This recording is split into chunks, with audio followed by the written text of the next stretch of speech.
ज़रा हटके में खुशामदीद। शाहज़ेब जिलानी का सलाम कबूल कीजिए। मेरे साथ हैं ज़रार खोड़ो और वसतुल्लाह ख़ान। इस्लामाबाद की एक यूनिवर्सिटी है, कायद-ए-आज़म यूनिवर्सिटी। वहाँ पे मार्च में कुछ शागिर्दों ने होली का त्यौहार मनाया। हमारा हायर एजुकेशन कमीशन अब आके जागा है और वो सीखपा है और वो कह रहा है कि इससे पाकिस्तान का जो इमेज है वो ख़राब हुआ है इस तरह की हरकतों से। तो ये मामला क्या है, इस पर हम प्रोग्राम में आज बात करेंगे। इसके अलावा लाहौर हाई कोर्ट ने एक अपनी नौयत का एक तारीख़ी फ़ैसला दिया है जिसमें उन्होंने कहा है कि जो इस वक्त निगरान हुकूमत है पंजाब की, उसको कोई इख्तियार नहीं कि वो 10 लाख एकड़ ज़मीन फ़ौज को कॉर्पोरेट फार्मिंग के लिए लीज़ पर दे। इस फैसले पर भी हम बात करेंगे, लेकिन आगाज़ करते हैं इस्लामाबाद से, जहां हम जानते हैं कि सुप्रीम कोर्ट में जो नए चीफ जस्टिस हैं होंगे वो जस्टिस काजी फ़ाइज़ ईसा हैं। 17 सितंबर को वो अपने ओहदे का चार्ज लेंगे, क्योंकि 16 को जो हमारे एग्जिस्टिंग चीफ जस्टिस हैं बंदयाल साहब वो रिटायर हो जाएंगे। ये बात हम सबको मालूम ही है, लेकिन आज उसमें अगर किसी को कोई शक था वो दूर हो गया, क्योंकि सदर आरिफ अलवी ने बाकायदा एक नोटिफिकेशन जारी किया, समझें 3 माह पहले इस तैनाती से, कि काजी फ़ाइज़ ईसा साहब जो है वो अपना ये ओहदा संभालेंगे। साथ ही एक और एक नाजुक और हसास मामला है, बुनियादी हुकूक की भी बात है, और वो है सिविलियंस का ट्रायल फ़ौजी अदालतों में। इस पर हम जानते हैं कि कई पटिशन्स जो हैं वो सुप्रीम कोर्ट में डाली गई थी। उनमें चेयरमैन पीटीआई की पटिशन है, इसके अलावा सीनियर लॉयर हैं एतजाज़ एहसन, उनकी भी है, और फिर सुप्रीम कोर्ट के साबिक chief justice Jawad S Khawaja की भी। साथ ही सिविल सोसाइटी के जो मेंबर्स हैं, फ़हीम ज़मान हैं, करामत अली हैं, डॉक्टर एच नैयर हैं, उन्होंने भी पटिशन डाली कि ये जो रविश है सिविलियंस को आर्मी एक्ट के तहत ट्राई करने की, ये बुनियादी हुकूक के ख़िलाफ़ है। तो सुप्रीम कोर्ट ने अब ये किया है कि इस पर 9 रुकनी एक बेंच बना दिया है जो कल समाअत करेगा। इस बेंच की ख़ास बात यह है कि इसमें जो मुस्तकबिल के चीफ जस्टिस हैं जस्टिस काजी फ़ाइज़ ईसा वो इसमें हैं, साथ ही जो 7 सीनियर जजेस हैं वो इसमें हैं। इसको अपने तौर पे एक इंटरेस्टिंग पहले इन्होंने काफ़ी अवॉइड किया है।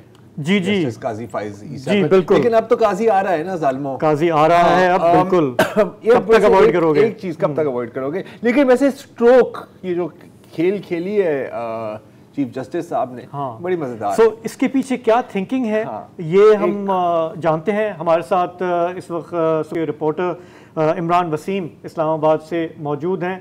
इमरान, ये बताइएगा कि ये जो सीक्वेंस ऑफ इवेंट्स है, पहले नोटिफिकेशन का आना, उसके बाद ये बेंच बनना, बज़ाहिर तो इसका आपस में कोई ताल्लुक नहीं है, लेकिन ये बताएं कि आप इसको कैसे देख रहे हैं, इस 9 रुकनी बेंच को? देखें जिलानी साहब, अगर हम तासुर की बात करें, जिन 2 आप डेवलपमेंट की बात कर रहे थे कि आज जो सीनियर 3 जज हैं सुप्रीम कोर्ट के, जस्टिस काजी फ़ाइज़ ईसा, उन्हें नामजद चीफ जस्टिस जो है वो तैनात कर दिया गया है। इस हवाले से नोटिफिकेशन कर दिया गया, यानी उन्हें नामजद कर दिया गया है।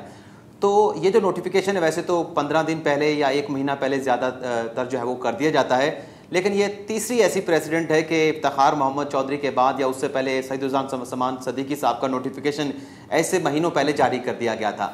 अब इसकी जो बात समझ आती है, जो एक अंदाज़ा हम लगा सकते हैं कि जो एक तनाव चल रहा था हुकूमत और अदलिया के माबैन, तो इसमें ये एक मैसेज देने के लिए, और वो जो एक तकसीम की बात की जाती है कि ये सूरज जो है वो गरूब हो रहा है, ये सूरज तलू हो रहा है, तो वो जो नंबर गेम है उसमें कोई फ़र्क आ सके। दूसरी जो 9 रुकनी बेंच तश्कील दिया है, तो इसमें भी जो लिंक आपस में प्राइमा फेशी जो नज़र आता है वो ये है कि जो नए चीफ जस्टिस हैं और जो ये जो बेंच तश्कील दिया गया है, तो इसमें जस्टिस काजी फ़ाइज़ साहब को शामिल कर लिया गया है। और इसमें जो तासुर की हम बात करें तो एक तासुर तो ये है कि जो इलेक्शन के मामले के ऊपर सुप्रीम कोर्ट का फैसला इंप्लीमेंट नहीं हुआ, उसका एक तासुर है कि गालिबन उसका रिवेंज लेने के लिए दूसरा नए चीफ जस्टिस की तैनाती कर दी गई, उसका रिएक्शन ये है। लेकिन इस तासुर में जाए बगैर अगर हम सिर्फ फैक्ट की बात कर लें तो उसमें भी बहुत सारे सवालात जो है वो जन्म लेते हैं। पहली जो एक हकीकत है कि जस्टिस काजी फ़ाइज़ साहब पिछले 2.5 साल से सिर्फ बंदयाल साहब नहीं, जस्टिस गुलजार अहमद साहब के दौर से जो है उन्हें किसी बेंच में शामिल नहीं किया गया। अगर कोई वो सियासी नोयत का या किसी अहम नोयत का मुकदमे की वो समाअत कर रहा था, अगर बंदियाल साहब के बेंच की बात करें, उनके रिजीम की बात करें, तो उनके दौर में भी तकरीबन कोई 1.5 साल होने वाला है जस्टिस काजी फैसल साहब को किसी बेंच में शामिल नहीं किया गया। और इसमें एक और ख़ास बात यह भी है कि इसमें सरदार तारिक मसूद साहब को भी शामिल किया गया है। तो सरदार साहब को भी बंदियाल साहब ने किसी अहम नोयत के मुकदमे में शामिल नहीं किया, किसी लार्जर बेंच में शामिल नहीं किया। अब इसमें जो दरखास्तें आई हैं जिसका आपने जिक्र किया, तो सबसे पहली दरख्वास्त तो वो सिविल सोसाइटी के लोग लेके आए थे, जिसमें करामत अली साहब हैं, बाकी और को पिटिशनर हैं। तो पहला नंबर तो उनको लगना चाहिए था। ये 17 जून से पहले दायर हुई थी। दूसरी दरख्वास्त एतजाज़ एहसन साहब लेके आए थे। तीसरी दरख्वास्त जो है वो साबिक चीफ जस्टिस जवाद ख्वाजा साहब लेके आए थे। लेकिन आज जो नंबर लगे हैं वो जवाद ख्वाजा साहब की नंबर को दरख्वास्त को पहले नंबर लगा है 24, कॉन्स्टिट्यूशन पिटिशन नंबर 24 2023 का नंबर लगा है। एतजाज़ एहसन साहब की दरख्वास्त को 25 नंबर लगाया गया है, और जो करामत अली साहब की दरख्वास्त है उसको 26 नंबर लगाया गया, यानी आखिरी नंबर जो है वो करामत अली साहब की दरख्वास्त को लगाया गया। हालांकि वो पहले पिटिशनर थे जो मिलिट्री कोर्ट्स के खिलाफ या फिर सिविलियन के कोर्ट मार्शल के खिलाफ जो है वो सुप्रीम कोर्ट ऑफ पाकिस्तान में आए थे। अच्छा, ये तो 3 दरख्वास्त गुजार हो गए। इमरान खान साहब ने भी दरख्वास्त दायर की। इमरान खान साहब की दरख्वास्त पे ऑब्जेक्शन लगे और वो दरख्वास्त वापस कर दी गई। अच्छा। अगर इमरान खान साहब की दरख्वास्त भी किसी मौके पर जाके एतराज़ात रिमूव हो जाते हैं और वो या पार्टी बनने की इमरान खान साहब दरख्वास्त दे देते हैं, तो इस सूरत में जस्टिस काजी फैसल साहब हिट हो जाएंगे। सुप्रीम कोर्ट का फरवरी 2021 का जो फैसला है उसमें लार्जर बेंच करार दे चुका है कि जस्टिस काजी फैसल साहब को इमरान खान साहब से मुतल्लिक जो मुकदमात हैं, क्योंकि वो किसी केस में उनके खिलाफ कंप्लेनेंट हैं, तो जस्टिस काजी फैसल को उनका केस नहीं सुनना चाहिए। तो आगे चल के अगर इमरान खान साहब पार्टी बने या उनके दरख्वास्त के ऊपर एतराज़ात रिमूव किए गए तो टेक्निकली जस्टिस काजी फैसल साहब आउट हो जाएंगे। इसके अलावा अगर हम बात करें मजीद फैक्ट की, तो सवाल ये भी उठेगा, बल्कि बेंच की कंपोजिशन के ऊपर सवाल उठना शुरू हो चुके हैं। पहला जो सवाल है कि कल एतजाज़ एहसन साहब ने मुलाकात की है जस्टिस बंदियाल साहब के साथ। अब बंदियाल साहब के साथ जो रिश्ता है एतजाज़ साहब का वो उस्ताद शागिर्द का है, और एक मुकदमे के समाअत के दौरान हमने ये रिपोर्ट किया कि जैसे बंदियाल साहब ने एक ऐसा मुकदमा सुनने से इनकार कर दिया, उस मुकदमे से ख़ुद को अलग कर लिया, जिसमें पिटिशनर की जानिब से अदालत को ये बताया गया कि वो खाद के डीलर हैं, खाद फरोख्त करते हैं और उनकी दुकान से बंदियाल साहब की खेतों के लिए खाद जाती है। तो बंदियाल साहब ने कहा कि मैं मुकदमा नहीं सुनूंगा। यहाँ पे उस्ताद शागिर्द का रिश्ता है, यहाँ पे एतजाज़ एहसन साहब पिटीशन लेके आए हैं। तो ये भी सवाल उठना शुरू हो चुके हैं, क्या बंदियाल साहब को अब इस बेंच को हेड करना चाहिए। आगे अगर हम बात करें तो इस बेंच के दो जो एक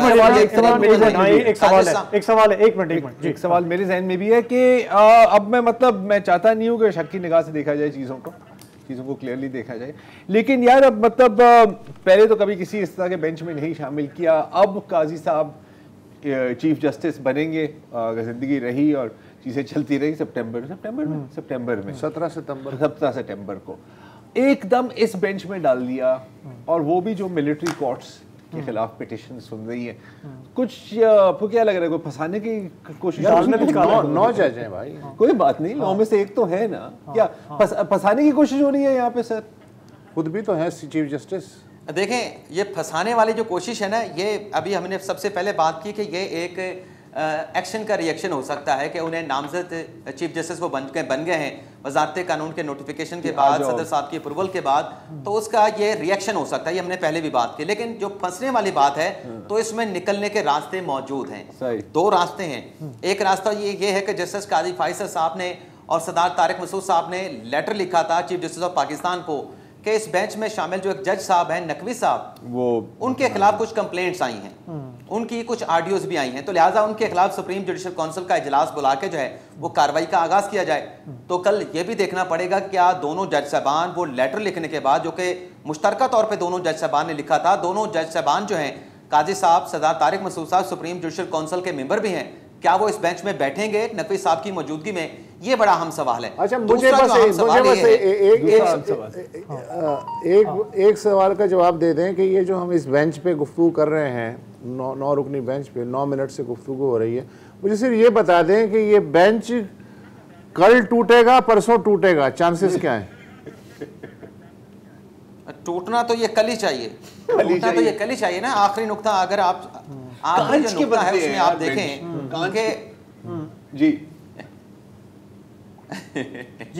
अपनी बात कंटिन्यू कर सर जी, ये है आखिरी बात ये है जो बड़ा एक वैलिड पॉइंट है कि काजी साहब आप ये देखें कि 13 अप्रैल से किसी बेंच में नहीं बैठ रहे, किसी मुकदमे की समाअत नहीं कर रहे, उसकी वजह क्या थी? हुकूमत ने एक कानून पास किया, supreme court practice and procedure bill के नाम से। उसमें सेक्शन 2 है जिसके मुताबिक एक कमेटी बनेगी, वो कमेटी बेंच तश्कील देगी। उस कमेटी में कौन कौन होगा? उसमें कहा गया था कि चीफ जस्टिस होंगे और 2 सीनियर तरीन चीफ जस्टिस होंगे।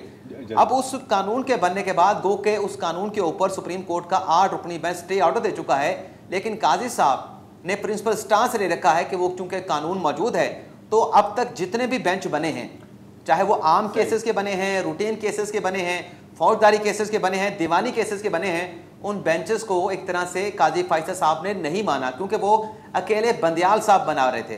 कानून के मुताबिक वो बेंच जो है वो 3 रुकनी कमेटी ने बनाना था।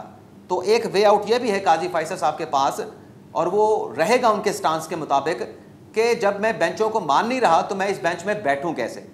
अच्छा इमरान, ये बताइए आज अगर वो स्टे ऑर्डर वापस हो जाए, ठीक है, ये जो सुप्रीम कोर्ट की जो इंटरनल पॉलिटिक्स है, इसका हमें कुछ आपने इशारा दिया है कि कल क्या हो सकता है। मैं ये चाह रहा हूँ कि जो हमारा जो मेन इशू है फौजी अदालतों का, मैं थोड़ा सा उसको समझना चाह रहा हूँ कि माजी में जब 21वीं तरमीम आई थी तो am I right in thinking कि उस वक्त बंदियाल साहब ने वो उसके हक में थे, जबकि काजी फैज़ ईसा ने उस पर एतराज़ किया था। और ये कि अभी जो है, अभी हम जिस चीज़ को ये क्रिटिसाइज़ कर रहे हैं वो है आर्मी एक्ट की दफात, जो कि 50-60 सालों से कानून का हिस्सा हैं। अभी उसको क्वेश्चन किया जा रहा है कि वो आइन से, बुनियादी हुकूक से मुतसादिम हैं या नहीं। ये क्या फंडामेंटल पॉइंट ये है इस वक्त? जी बिल्कुल, फंडामेंटल पॉइंट यही है, लेकिन यहाँ पे फिर ये भी पॉइंट है ना कि जब 21वीं तरमीम को सुप्रीम कोर्ट में चैलेंज किया गया, उस पर तो 17 जजेस का बेंच बैठा था, फुल कोर्ट बैठा था। और अभी जो लतीफ़ खोसा साहब ने और एतजाज़ हसन साहब ने मुलाकात की, उसमें उन्होंने यही जो ज़राए ने बताया, वो बार बार यही दरख्वास्त करते रहे कि आप इसमें फुल कोर्ट बनाएं ताकि एक कलेक्टिव विजडम सामने आए। लेकिन जो ज़राए बताते हैं, चीफ साहब ने कहा उनसे, एतजाज़ साहब से, लतीफ़ खोसा साहब से, कि हो सकता है कि आपका पर्पस सर्व ना हो सकता है कि बेंच बनने के बाद, केसेस को समाअत के लिए मुकर्रर करने के बाद कोई नई कंट्रोवर्सी क्रिएट हो जाए। लेकिन जो अहम पॉइंट है वो ये है कि उसमें आईनी तरमीम का जायज़ा लिया गया। जब आईनी तरमीम का जायज़ा लिया गया तो फिर उस वक्त ये आर्मी एक्ट का भी जायज़ा लिया गया था कि क्या आर्मी एक्ट क्या है, उसमें किस तरह से प्रोसीड होता है, फौजी अदालतें कैसे बनती हैं, कोर्ट मार्शल कैसे होता है। तो उस बेंच में काजी साहब भी थे, उस बेंच में पटिशनर जवाद ख्वाजा साहब भी थे। जवाद ख्वाजा साहब ने तो काजी साहब फैज़ी साहब के फैसले को इंडोर्स किया था, उनके फैसले पे दस्तखत किए थे। तो उस वक्त इन फौजी अदालतों के तहत जो कोर्ट मार्शल होते थे या होने थे, उस वक्त सेटिसाइड क्यों नहीं किया गया उन प्रोविजन को जो आज इन दरखास्तों के जरिए चैलेंज की गई है। काजी जवाद ख्वाजा साहब तो खुद बेंच में शामिल थे, काजी साहब सब भी शामिल थे, उमर अता बंदियाल साहब भी शामिल थे। बंदियाल साहब ने तो इंडोर्स किया था, लेकिन वो सिर्फ आईनी तरमीम का जायजा था, लेकिन नीचे कानून का भी जायजा लिया गया था, जिसके तहत सिविलियन का ट्रायल होना है। बिल्कुल ठीक है। इमरान वसीम, आपका बहुत बहुत शुक्रिया। आखिरी एक बात है कि जैसे अभी काजी फैज़ नोटिफिकेशन जारी हो गई है वेल बिफोर टाइम, उसी सदर ने जारी की है जिन्होंने रेफरेंस अंडर ऑर्डर्स, जाहिर है at the pleasure of the prime minister, और शायद एट द प्लेजर ऑफ एक जनरल फैज़ ऑल्सो। हाँ, वो वजीर आजम गए, जनरल फैज़ गए, सदर साहब जा रहे हैं, काजी आ रहा है। जनाब किस्मत अपनी सितंबर में मैं कह रहा हूँ जा रहा है। और वो हालात और थे, ये हालात और हैं। बिल्कुल। तो इस तरह इसमें कोई तजाद नहीं है, नहीं किसी चीज में कोई तजाद कभी नहीं होता, कभी नहीं होता। और जो ओहदा मुल्क की इत्तेहाद की जमानत हो, उस पर इस तरह तंज नहीं करते। तंज कौन कर रहा है? Welcome back. और अब आपको एक और दास्तान सुनाते हैं। ये शुरू होती है फरवरी में इसी साल। फरवरी में पाकिस्तान फौज के डायरेक्टर जनरल स्ट्रेटेजिक प्रोजेक्ट्स एक खत लिखते हैं पंजाब बोर्ड ऑफ रेवेन्यू को, जिसमें एक ऑफर की जाती है कि जो बंजर ज़मीन है पंजाब में, जो रियासत के काबू में है, कब्जे में है, वो उसको हम डेवलप कर सकते हैं कॉरपोरेट एग्रो फार्मिंग के इस्तेमाल से।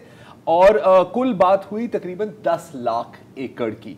अच्छा, वजह बड़ी सिंपल थी कि भाई फूड सिक्योरिटी चाहिए, मईशत आपकी ज़राअत आपकी मईशत की रीढ़ की हड्डी है, इसको मजबूत करना है, जैसे हम सब जानते हैं, और कि पाकिस्तान फ़ौज को काफ़ी तजर्बा है बंजर ज़मीन को डेवलप करने में, और उसके भी कुछ एग्जाम्पल्स दिए। अच्छा, इसकी टाइमलाइन कुछ यूँ होनी थी कि शुरू में 10 से 15 हज़ार एकड़ आबाद ज़मीन, इरिगेटेड लैंड पायलट प्रोजेक्ट के लिए रिलीज होनी थी, फिर 1 मार्च तक एक और 1 लाख एकड़ रिलीज होने थे, और फिर अप्रैल की शुरू में या एंड तक कुल 10 लाख एकड़ देने थे। अच्छा, और फिर कहा कि जी चोलिस्तान डेवलपमेंट अथॉरिटी इसकी शनाख्त करे कि कहाँ कहाँ ये ज़मीन हमें मिल सकती है। अच्छा, इसमें प्रॉफिट शेयरिंग भी होनी थी, कुछ हिस्सा मिलना था, 20% जाना था रिसर्च एंड डेवलपमेंट को, और बाकी जो बचा हुआ था उसको आधा आधा करना था उसका प्रॉफिट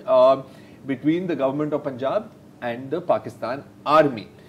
लेकिन हुआ क्या कि इसके बारे में किसी को कुछ नहीं पता था अनटिल मार्च 10th, जब सोशल मीडिया पर एक अग्रीमेंट नोटिफिकेशन सर्कुलेट होने वाली, और लोगों ने देखा, और उस नोटिफिकेशन में यह था कि पंजाब हुकूमत ने फैसला किया है कि तकरीबन 50,000 एकड़ से कुछ कम, आई थिंक 45,000 एकर्स हमने बखर, खुशाब और साहिवाल में हमने फैसला किया है कि हम पाकिस्तान फौज के हवाले कर देंगे। अच्छा, जैसे ही यह खबर आई तो 2 वकील हैं, फहद मलिक साहब और राफे आलम साहब, जो public interest law association of Pakistan को रिप्रेजेंट करते हुए उन्होंने एक पिटिशन फाइल की लाहौर हाई कोर्ट में कि ये गैर कानूनी है और ये पाकिस्तान के आइन के खिलाफ है, ये जो आप फैसला ले रहे हैं, ये जो आप एक्शन ले रहे हैं। आज लाहौर हाई कोर्ट ने उस पर अपना फैसला दे दिया है और कहा है कि जी हाँ, ये गैर कानूनी भी है और ये पाकिस्तान के आइन के खिलाफ भी है। आप इसमें कुछ ऐड करना चाह रहे हैं? नहीं, बिल्कुल ठीक है। हमारे साथ फहद मलिक हैं। तो फहद, आपको बहुत शुक्रिया हमें ज्वाइन करने का। कुछ आप हमें तफसील बता सकते हैं कि क्यों कोर्ट ने ये फैसला दिया यहाँ पे? अच्छा, आपने अभी हवाला दिया है, ज़रा thank you, first of all thank you for having me. आपने हवाला दिया एक लेटर का जो सोशल मीडिया पे सर्कुलेट करना शुरू हुआ 10 मार्च को। उस लेटर के अंदर हवाला था एक कॉलोनीज डिपार्टमेंट के notification dated 20th of February 2023 का। अपेरेंटली उस नोटिफिकेशन का हवाला देते हुए उस लेटर ने कहा कि क्योंकि उस नोटिफिकेशन के तहत हमारा एक जॉइंट वेंचर हो गया है, अब उस जॉइंट वेंचर के अंदर हमें ये लैंड चाहिए विच टोटल अराउंड 45,800 एकर्स, ये आप खुशाब, बकर और साहिवाल में ट्रांसफ़र कर दें directorate of strategic projects Pakistan army को, ताकि इसके ऊपर कॉर्पोरेट एग्रीकल्चरल फार्मिंग शुरू हो सके। जब उस नोटिफिकेशन को देखा गया जो 20 फरवरी 2023 के नोटिफिकेशन का कॉलोनीज डिपार्टमेंट के, तो उस वो नोटिफिकेशन एक कानून है जो पता नहीं आज भी क्यों है, लेकिन उसका नाम है colonization of government lands act 1912। इस कानून के तहत ब्रिटिश राज लैंड को कॉलोनी डिक्लेयर करके अपनी कस्टडी में लेके in the colonized subcontinent आगे फिर लीज आउट करती थी फॉर वेरियस एक्टिविटीज। कानून आज भी एग्जिस्ट करता है। इस कानून के तहत statement of conditions government issue कर सकती है किसी भी ऐसे लैंड के लिए जो स्टेट लैंड हो, कि इन कंडीशंस के ऊपर हम ये स्टेट लैंड लीज करने को तैयार। सही। सबसे पहला इशू इसमें ये नजर आता है कि ये स्टेटमेंट, ये जो 20/2/2023 का नोटिफिकेशन है, ये स्टेटमेंट ऑफ कंडीशंस है इस कानून के तहत, और इन स्टेटमेंट ऑफ कंडीशंस में 30 साल के लिए सरकारी जमीन को लीज पे देने की इजाजत दी गई है। द प्रॉब्लम इज कि केयर टेकर गवर्नमेंट थी 20/2/2023 को। केयर टेकर गवर्नमेंट के पास आइन और इलेक्शंस एक्ट के सेक्शन 230 के तहत ऐसी कोई पावर नहीं है जिसमें वो लॉन्ग टर्म अरेंजमेंट एंटर कर सकें किसी भी किस्म का, और खास तौर पे ऐसा अरेंजमेंट जो अगली आने वाली इलेक्टेड गवर्नमेंट से उसको रिवर्स करने की पावर ले ले। आप कोई भी ऐसा फेल नहीं कर सकते जो मुंतखब नुमाइंदों, यानी फहद अगर फहद इलेक्टेड गवर्नमेंट होती केयर टेकर गवर्नमेंट की जगह, तो ये 10 लाख एकड़ दिए जा सकते थे, आप ये कह रहे हैं? नहीं, फिर भी नहीं दिए जा सकते थे, बिकॉज दूसरा मसला इसके अंदर ये आता है कि आइन और कानून के तहत जो हमारी आर्म्ड फोर्सेस हैं उनका दायरा बहुत महदूद रखा गया है। आईने पाकिस्तान कहता है कि armed forces shall act in aid of civil powers under a specific law when called upon to do so and defend Pakistan from external aggression। वो इस किस्म की कमर्शियल एक्टिविटीज जो इन्विजिज की जा रही हैं इस 10 लाख एकड़ लैंड के ऊपर, उनको ना हमारा आइन इन्विजिज करता है, ना आर्मी एक्ट इन्विजिज करती है। आर्मी एक्ट सारा जिक्र ये करती है कि आर्मी अपने ऑपरेशंस किस तरह रन करेगी। वो फार्मिंग का, फॉर एग्जांपल एग्रीकल्चर या फार्मिंग का पूरी आर्मी एक्ट के अंदर कोई हवाला नहीं है। दूसरा, आइन कहता है कि आप सिर्फ और सिर्फ एक्सटर्नल एग्रेशन से हमें बचा सकते हैं, या जब आपको मुंतखब हुकूमत कहे कि तो ये भाई ये जो आर्मी के फॉर्म है उकाड़ा और साहिवाल वगैरह में है, इनकी फिर क्या हैसियत है?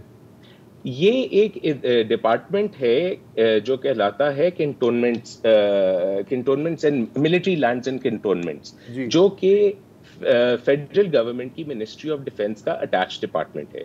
वो फंक्शन करता है एक कानून के तहत जिसका नाम है कैंटोनमेंट्स एक्ट। कैंटोनमेंट एक्ट में प्रोविजंस एग्जिस्ट करती हैं जो इजाजत देती हैं कि आर्म्ड फोर्सेस अपने मकासद के लिए, फॉर एग्जांपल आपने ओकाड़ा के फार्म्स की बात की, वो कहते हैं कि जी हमें आर्म्ड फोर्सेस के लिए अपने दस्तों के लिए हमें घोड़े रेज करने होते हैं ताकि वो अगर जरूरत पड़े किसी वक्त, यानी वो लीगली जस्टिफाइड है, वो लीगली जस्टिफाइड है। एक कानून। अच्छा फहद साहब, सॉरी आपकी बात काट रहा हूँ, एक छोटा सा हमने वक्फा ले, वक्फे के बाद फिर वापस। वेलकम बैक जी। हम बात कर रहे हैं लाहौर हाई कोर्ट के आज के फैसले का। हमारे साथ लॉयर फहद मलिक हैं। फहद, अब आइन की बात हमने कर ली, आपने फैसले की भी बात कर ली, आर्मी एक्ट में जो है वो आपने बहुत तफसील में हमें बता दिया है। मैं इस इशू पे बात करना चाह रहा हूँ कि अगर ये ज़मीन पड़ी हुई है, रियासत की ज़मीन है, किसी की मलकियत तो नहीं है, ऐसा नहीं है कि वसत को उठा के वहाँ से कोई फेंक रहा है, आपके कोई वहाँ पे खेती बाड़ी कर रहा है, ऐसे कुछ, और अगर बंजर है तो इसको अगर डेवलप किया जाए, आई मीन माना कि maybe not according to the law और केयरटेकर गवर्नमेंट की शायद ये मैंडेट नहीं है, तो इसमें क्या हर्ज है? आई मीन घूम फिर के ये मुल्क के लिए बेहतर तो होगा ना? मतलब देखें ना, मैं इसमें मजीद ऐड कर दूं कि जो शराइत है मायदे की वो तो बड़ी मज़ेदार है कि जी 20% जो है मुनाफा वो R&D पे सर्फ हो जाएगा और बाकी जो 80% है वो आधा आधा बढ़ जाएगा सूबाई हुकूमत में और मुसल्लह अफवाज में। सब तो मुसल्लह अफवाज अपनी मेहनत का मुनाफा ले लेंगी और गवर्नमेंट ऑफ पंजाब चूँकि मालिक है उस ज़मीन की और सिर्फ 20 साल की लीज है तो उसे बैठे बिठाए एक बंजर ज़मीन से आमदनी हो जाएगी। तो इसमें मसला क्या है? बाजार विन विन है। अच्छा जी, मैं इसको 3 हिस्सों में अगर जवाब दे दूं, सॉरी थोड़ा सा बोरिंग भी हो जाए कुछ। मजे की बात यह है कि जब ये ओरिजिनली गुफ्तगू स्टार्ट हुई थी कि लैंड लीज पे इस तरह देना चाहिए कॉलोनाइजेशन एक्ट के तहत, वो गुफ्तगू स्टार्ट हुई थी पिछली इलेक्टेड गवर्नमेंट के दौरे हुकूमत में। इनफैक्ट उस्मान बुज़दार साहब के हुकूमत के अंदर ये गुफ्तगू स्टार्ट हुई थी और तब कॉन्सेप्ट यही रखा गया था कि अगर हम कोई स्टेटमेंट ऑफ कंडीशंस लीज के लिए बनाते हैं तो एक तो वो ओपन कंपेटिटिव ऑक्शन से दी जाएगी और कोई तरीका नहीं है जिससे वो जमीन दी जा सकती है, और दूसरा ये कि बंजर जमीन को हम इस्तेमाल करेंगे इस मकसद के लिए। लेकिन जो statement of conditions caretaker government ने निकाली हैं वो बंजर जमीन का हवाला नहीं देती। इनफैक्ट जब ये मामला केयरटेकर कैबिनेट के सामने रखा जाता है कि जी इस तरह हम लैंड देना चाह रहे हैं और ये हमने 1 मिलियन एकड़ लैंड आइडेंटिफाई किया है, तब उसको बैरन लैंड के फ्रेज से तब्दील करके कह दिया जाता है illegally occupied and underutilized land.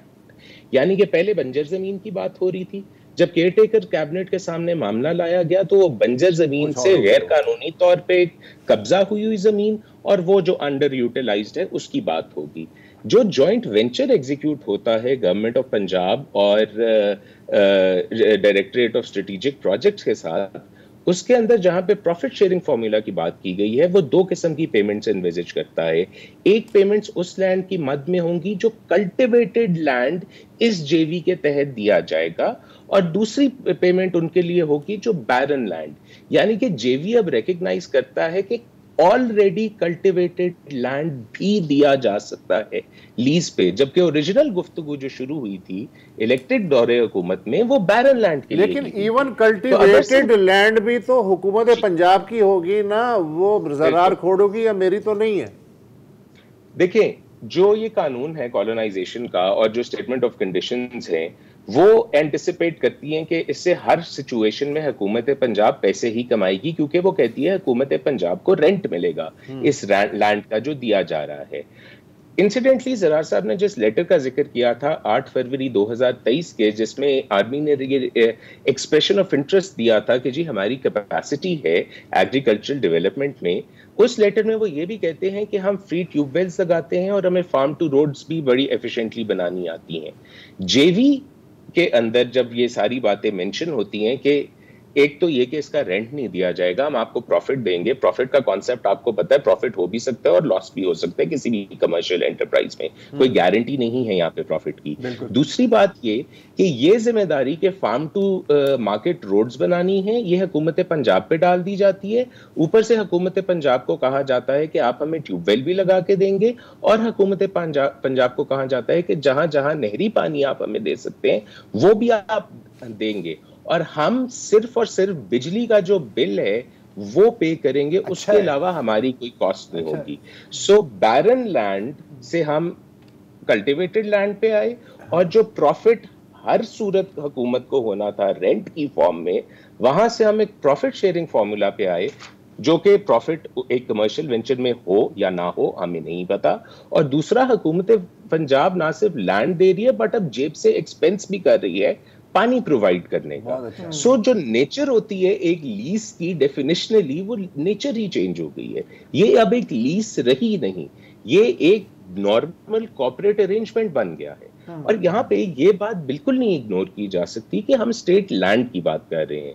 हमारी अदालतें और किसी भी डेमोक्रेटिक स्टेट के अंदर एक ड्यूटी है हुकूमत वक्त की कि उसने फेयर और ट्रांसपेरेंट प्रोसेस के थ्रू पब्लिक लैंड के साथ डील करना है। यहाँ पे ट्रांसपेरेंसी बिल्कुल खत्म हो गई है। ऐसी स्टेटमेंट्स और कंडीशंस बनाई गई हैं ये आपने पहले भी बात की कि वो बिडिंग इसकी सही नहीं हुई थी, शफाफ नहीं हुई थी। नहीं, अमेंडमेंट कर दी ना लॉ में, आप बगैर बिडिंग के किसी भी सरकारी इदारे को जमीन दे सकते हैं। अमेंडमेंट की गई। ये जो फैसला है अदालत का 137 सफात पर, इसका एक पॉइंट जो मैंने देखा विच कॉट माय अटेंशन, और आप थोड़ा सा मैं चाहूंगा कि इस पे इलैबोरेट करें। उन्होंने, क्योंकि आपने भी कहा कि ये हुकूमत पंजाब की जमीन है, इन्होंने कहा कि ये जो रियासती वसाइल हैं ये अवाम के वसाइल हैं, मतलब इन पे अवाम का हक होना चाहिए। ये किसी आप एक गिरोह को किसी एक इदारे के हवाले नहीं कर सकते इस तरह से। ये जो प्रिंसिपल है कि ये पब्लिक गुड है एंड फॉर पब्लिक बेनिफिट है। चौधरी शुजात के फौज भी तो साड़ी है हिंदुस्तान। ये अगर आप थोड़ा सा इस पे एक्सप्लेन कर लें, क्योंकि हमारे यहाँ जब भी ये मफाद आमा की जो पब्लिक इंटरेस्ट लिटिगेशंस होती हैं तो यही प्ली ली जाती है। ये जो आज का फैसला है, आपके ख्याल में ये बाकी अब जो मामला मुल्क में चल रहे हैं उनके लिए भी प्रेसिडेंट बन सकता है? जी देखें, क्योंकि आजकल अगर हम जो मैं न्यूज़ फॉलो कर रहा हूं उसके मुताबिक तो केयर टेकर हुकूमत अपेरेंटली ऐसी काफ़ी चीज़ें कर रही है जो शायद उनके मैंडेट में ना हो। सो एक तो इस फैसले से ऐसे एक्शंस के खिलाफ आवाज़ उठाने का मौका मिलता है।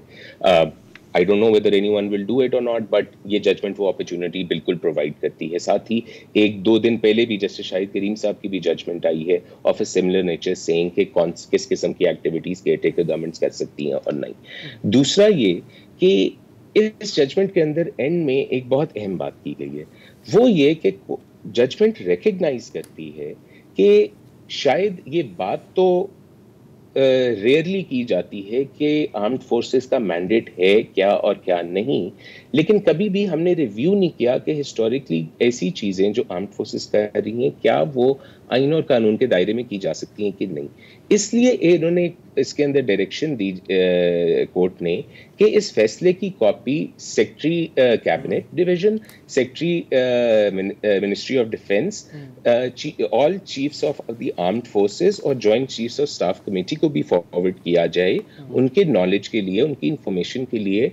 और ये एक्सपेक्ट किया जा रहा है कि हुकूमत और सारे इदारे इकट्ठे बैठ के आर्म्ड फोर्सेस के करंटली एग्जीक्यूटेड प्रोजेक्ट सारों को रिव्यू करेंगे और देखेंगे क्या उनमें से कोई कमर्शियल साइड पे तो नहीं जाता, और अगर जाता है तो नेसेसरी मेजर्स लिए जाएंगे ताकि ये इलीगैलिटी और अनकॉन्स्टिट्यूशनैलिटी क्योर की जा सके। अब तो ये किस तरह होगा, ये फैसला चैलेंज भी होगा ना अब तो ये फैसला सुप्रीम कोर्ट में जा सकता है, वो तो हम एक्सपेक्ट कर रहे हैं। सुप्रीम कोर्ट नहीं, इसकी intra court appeal high court के 2 मेंबर बेंच के सामने होनी चाहिए। ठीक है, कानूनी तौर। ठीक है, बहुत शुक्रिया मलिक साहब बहुत शुक्रिया। एक और फार्मिंग मतलब मैं इसके अपोज नहीं हूँ, और स्पेशली अगर अनयूटिलाइज लैंड है, लेकिन अगेन प्रोसेस खोलो, लीगैलिटी ठीक है। और मतलब ये कब से हम सुनते आ रहे हैं ना यार कि वो ये मुल्क इंटरेस्टेड है यहाँ पर फार्मिंग करने में, ये लेकिन यार इन्होंने केस बड़ा ठीक ठाक दोनों वकीलों ने बनाया। हाँ, इसमें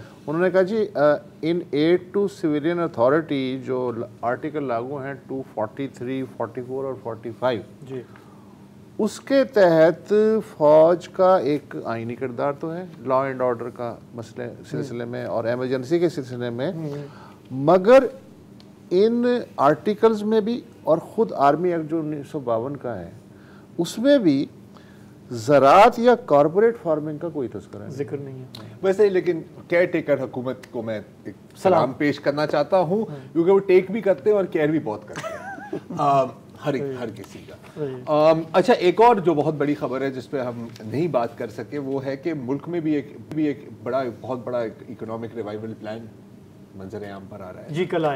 कल आया है और इसमें कुछ अल्फाज है, जो जुमले हैं जो मैंने पहली बार सुने, जैसे कि वन विंडो ऑपरेशन। अब मैंने कभी नहीं सुना वन विंडो बचपन से लेकर आज तक कभी नहीं असल में जी ये जो मसला है ना, सारा मसला मैं आपको बताता हूँ शायद, सारा मसला है ईज ऑफ डूइंग बिजनेस। ये जो 10-10 खिड़कियां आपने खोली हुई है ना यार, यहाँ से ये रसीद लो, वहां से वो नोटिफिकेशन लो, एक खिड़की होगी जिसमें सारा काम होगा आज से। और वो एक अलग बात है कि पिछले 70 सालों में वो विंडो बन नहीं सकी, लेकिन इस बार ख्वाहिश है बार की जो डॉक्टर, लेकिन आप सुने, आप इसको हल्का ना लें। मैं बिल्कुल हमारे बहुत भारी ले रहा हूं। खलीजी ममालिक के दोस्तों ने हमें पक्का वादा किया हुआ है कि हम कितनी 20-25 अरब डॉलर की सरमायाकारी के लिए तैयार है अगर आप ये बना दें, ये वन विंडो कर लें, कल सिविल मिलिट्री एक पेज पर हो, ताकि ये हुकूमतें किराएदार तो आते जाते हैं, मालिक मकान हमारे साथ हो, तो फिर जो है हम ये करने के लिए तैयार हैं। मुल्क में नहीं तो कोई पेंट वेंट नहीं कर रहा, कोई कुछ नहीं होगा, कोई मरम्मत नहीं होगा। मुल्क में एक बोर्ड ऑफ इन्वेस्टमेंट ऑलरेडी मौजूद है, तो स्पेशल इन्वेस्टमेंट फैसिलिटेशन काउंसिल, नाम यार अच्छा लग रहा है। हाँ, बोर्ड ऑफ इन्वेस्टमेंट से तो अच्छा है, फैसिलिटेशन। बोर्ड ऑफ इन्वेस्टमेंट को भी इसमें जम कर देना चाहिए मेरे ख्याल में। हाँ, मगर विंडो एक है तो फिर तो एक हो ना। मतलब वैसे अगर 14-15 मीटिंग्स होनी थी तो आप एक मीटिंग में ही जो है ना सारे गो हेड्स आप कर देंगे कि लाओ। अच्छा, जितनी भी उन्होंने कहा कानूनी रुकावटें हैं, इंतजामी रुकावटें वगैरह, क्या होगा? ये होगा गेम चेंजर। नहीं, गेम चेंजर तो होगा, ये होगा गेम चेंजर तो होगा, लेकिन उस काउंसिल का मकसद ये कि जितनी बड़ी रुकावटें, इंतजामी रुकावटें हैं उस वन विंडो ऑपरेशन के तहत दूर कर दी जाएं, यानी वो रुकावटें तो रखी जाएंगी या मौजूद रहेंगी, अगर उन्हें ठीक कर लिया जाए तो फिर वन विंडो ऑपरेशन की और मुश्किल काम है। इस वक्त देखिए मुल्क नाजुक मोड़ से गुजर रहा है, माशी कश्ती डूब रही है, उसमें आपने एक्स्ट्रा ऑर्डिनरी मेजर्स करने हैं। आप यार कभी तो कोई कोई भी अच्छा काम हो, तुम लोगों का मसला ये है कि तुम उसमें कीड़े निकालने शुरू। हम तो तारीफ कर रहे हैं यार, ये देखो खुद जो कहते हैं ना वो हमारे पे डालते हैं। नहीं, कोई ब्रेक नहीं ले रहा, चलो ले लो। Welcome back. अच्छा, हमारे जो निसाब आपने भी पढ़ा और आपने भी पढ़ा है, गांधी का स्टेटस क्या है हमारे निसाब में, तालीमी निसाब में पाकिस्तान की? पाकिस्तान दुश्मन, हाँ, बिल्कुल, और उसी की वजह से ऐसा ही है ना। दुश्मन तो मैंने नहीं पढ़ा था, लेकिन चले तासुर क्या बनता है, यही ज्यादा जिक्र नहीं कि वो चालाक था, नेगेटिव है, चालाक था। मैं इसलिए पूछ रहा हूँ कि जब गांधी जी का असैसिनेशन हुआ है 30 जनवरी 1948 को, तो पाकिस्तान का परचम एक दिन के लिए सुरनगू हुआ था, सोग बनाया गया था ऑफिशियली, और कायदे आज़म गवर्नर जनरल थे, उन्होंने जो पैगाम दिया था उसमें कहा था कि he was a great Indian. अच्छा, ये है 50s में अगर आएँ तो अगर आप ऑफिशियल कैलेंडर निकाल लें गजेटेड हॉलीडेज़ का, तो उसमें आपको बड़े मज़ेदार चीज़ें मिलती हैं, मसलन जन्माष्टमी और Dussehra, Diwali, Holi, Good Friday, Christmas और मशरक़ी पाकिस्तान में दुर्गा पूजा, ये ऑफिशियल गजेटेड हॉलीडेज़ हैं। ठीक है, अयूब खान की जब हुकूमत आई तो उन्होंने कहा नहीं, ये ऑप्शनल है, चूँकि माइनॉरिटीज़ हैं ऑप्शनल कर दें, तो उसके बाद कम होती आज ये है कि 3 छुट्टियाँ जो हैं वो ऑप्शनल हैं, क्रिश्चियन और हिंदू जो हैं वो ले सकते हैं, जो भी सरकारी मुलाजिम हैं उनकी तनख्वाह नहीं कटती। अच्छा, यहाँ तक भी ठीक था, लेकिन अब बर्दाश्त का लेवल जो है कुछ और आगे बढ़ गया है। 8 मार्च को कायदे-ए-आज़म यूनिवर्सिटी जो इस्लामाबाद की है, वहाँ होली का एक फंक्शन तो खैर नहीं, एक इज्तिमा इकट्ठ हुआ जिसमें ज़्यादातर जो हैं वो छोटे सूबों के स्टूडेंट्स थे और कोई रिकॉर्डिंग थी और उस पर वो नाचे, खुश भी हुए और वो एक ख़ास जगह पे वो सारा फंक्शन हुआ। उसकी भनक कहीं पड़ी हायर एजुकेशन कमीशन को और उसने 8 मार्च की जो वारदात को मैं कहूँगा वारदात का जो नोटिस है वो 20 अप्रैल को एक नोटिफिकेशन की सूरत में निकाला, तमाम जामियात के नाम एक ख़त जारी किया जिसमें नाम नहीं लिया गया यूनिवर्सिटी का। उन्होंने कहा एक ही यूनिवर्सिटी में होली मनाने के हालिया अमल पे तशवीश जाहिर करते हुए कहा गया है कि इस तरह मुल्क का इमेज मुतासिर होता है और नज़रियाती तशख़्ख़ुस भी। ये HEC के एग्जीक्यूटिव डायरेक्टर हैं शाइस्ता सोहेल, उनके दस्तखतों से 20 जून को ये ख़त जारी हुआ अभी कल जी। हायर एजुकेशन जो कि इस ख़त के मुताबिक हायर एजुकेशन कमीशन की जो पॉलिसियां हैं वो मकामी सकाफ़त और रिवायात के दायरे में आम तौर से वज़ा होती हैं ताकि कौमी नज़रियाती तशख़्ख़ुस का तहफ़्फ़ुज़ हो सके। बड़ा गोलमोल सा है, पता नहीं कहना क्या चाह रहे हैं। बदकिस्मती से इस पॉलिसी से मुतसादिम सरगर्मियाँ भी देखने को मिलती हैं जिनसे हमारी समाजी सकाफ़ती अक़दार और इस्लामी शनाख्त का से कोई ताल्लुक़ नहीं है। इसी तरह का एक मुज़ाहरा एक यूनिवर्सिटी में होली मनाते हुए देखने में आया। इसकी जिस तरह गैर ज़रूरी तशहीर हुई इस इवेंट की, उसके सबब मुल्क की इमेज मुतासिर हुआ है। कौमी दायरे में सकाफ़ती, नस्ली और मजहबी रंगारंगी पे किसी को एतराज़ नहीं हो सकता, मगर इसका इजहार मुनासिब हुदूद के अंदर होना चाहिए।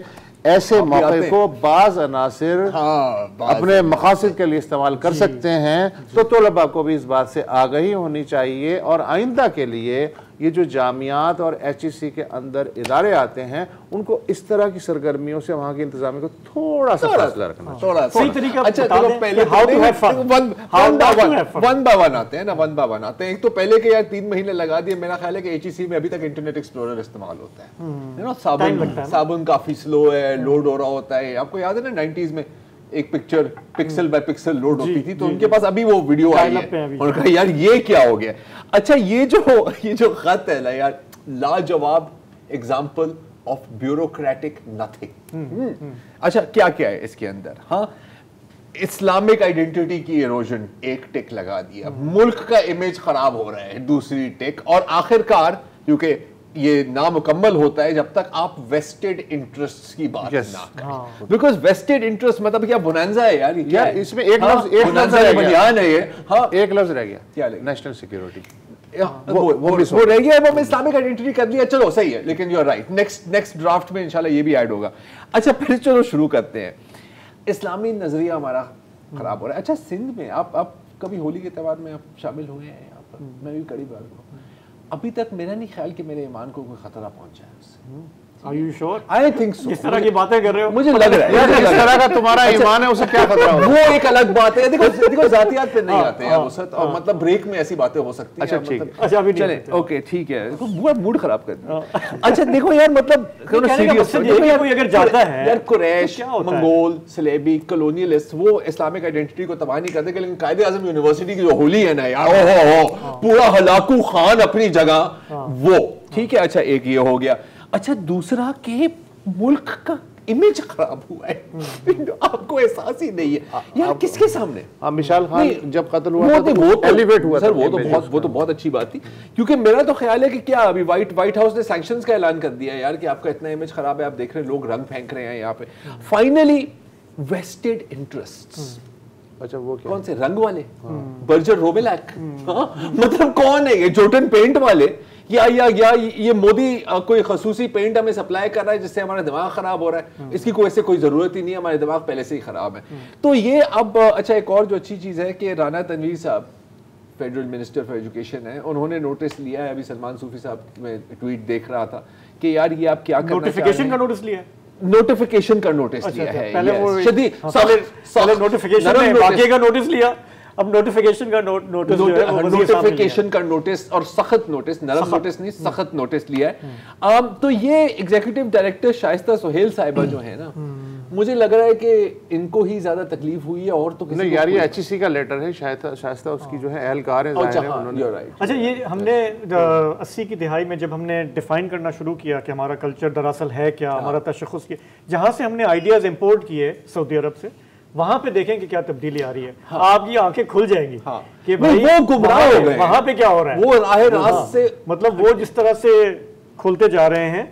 तो यार ये लेकिन इसका ये मतलब नहीं है कि कल कला इससे हौसला पाके मोदी हुकूमत जो है हाँ। वो अलीगढ़ यूनिवर्सिटी में अगर ईद की तकरीबात सेलिब्रेट कर रहे हों तो वो उन पे पाबंदी लगा दे या उनके खिलाफ मजम्मती बयान जारी करे, इसकी हम इजाज़त नहीं दे सकते। नहीं, ये तो बिल्कुल काबिल कबूल। यार आखिरी बात ये कि अगर आपने मुल्क के इमेज की इतनी फिक्र है ना, बहुत देख लें कि अभी सिर्फ इस हफ्ते क्या हुआ है, आपके नौजवान जो हैं वो कश्तियों में जा रहे हैं, डूब रहे हैं, उससे आपका जो है इमेज बहुत मजबूत हो रहा है। आपके यहाँ आए दिन जो बच्चों के साथ क्या वाकयात हो रहे हैं, यार उससे ये आपका इमेज जो है ताज़ा वो और वाकया मजबूत क्या हो था? रहा है। इस्लामिक आइडेंटिटी की अगर हमने बात की तो आज ही ये बहुत एक देखें, ये लाहौर अफसोसनाक खबर आई की है। एक मदरसे का बच्चा है, लाहौर के मदरसे का 8 साल की उम्र थी, उसका समर नाम था, जो वहाँ के मदरसे के हॉस्टल में रह रहा था और वहाँ के जो कारी साहब है मुबैना तौर पर उन्होंने जिनसी तशद्दुद का रेप किया, जिनसी तशद्दुद नहीं,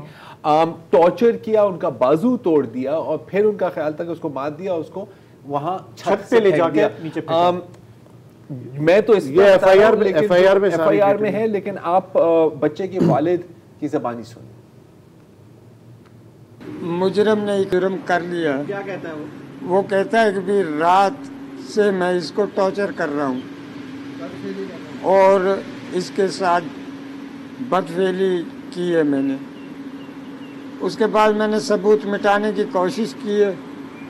जब ये बच्चा मैंने देख लिया पूरी तरह कि भी ये मर चुका, उसके बाद मैंने इंडिस हॉस्पिटल में लाकर इसको डाल दिया।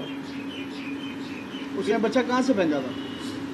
वो तो कहता है मैंने दूसरे मराले से फेंका, लेकिन इसके गले पे निशान है, इसका बाजू भी टूटा हुआ, इसके दोनों पाँव भी फ्रैक्चर हैं और टोटल इसकी पसलियाँ हैं वो फ्रैक्चर हैं। दिमाग वो खून से भरा हुआ है, बाहर खून नहीं निकला, पूरा दिमाग इसका ख़त्म हो चुका है, डॉक्टरों ने कहा। लेकिन जाहिर है कि ये एक पॉजिटिव इमेज बिल्डिंग एक्सरसाइज है, इससे हमारी कौमी या मजहबी शनाख्त को कोई फर्क नहीं पड़ता। हाँ, ये तो रोज के वाक़यात ये है तो ना, कोई मसला ही कहीं ना नहीं। कहीं ये तो कोई औरत मसला ही रेप हो रही होगी, लेकिन कोई बच्चा रेप हो रहा होगा। अगर आपने किसी के ऊपर रंग फैल दिया, ओ हो तो हम खत्म कर देंगे। हाँ। फिर तो मतलब बस मुल्क खत्म हो गया ना, मुल्क के तो 10 टुकड़े बन जाएंगे। तो बस यार ये वैसे कितना अच्छा होगा अगर हायर एजुकेशन कमीशन वाकई किसी को एजुकेट करने की भी कोशिश कर ले। इनके जो साबिक डायरेक्टर थे यार, उनकी 2 किताबें उन्होंने प्रिंट की थी, नाम उनका भी मुझे याद नहीं आ रहा, यहाँ लिखा हुआ है। एक पता लगा कि 90% प्लेजराइज थी, ज्यादातर आपने इंटरनेट से उठाया था, दूसरी किताबों से आपने मजमून चोरी किए थे और स्टूडेंट्स के रिसर्च पेपर्स, और दूसरी जो किताब थी वो थोड़ी सी बेहतर थी, वो सिर्फ 70% प्लेजराइज थी। शायद इस पर भी नोटिफिकेशन एक जारी हो जाती। इतना क्या बात होती है, क्या बात होती है। एनीवे, आज के लिए इतना ही जी, इजाजत दीजिए, खुदा हाफिज़।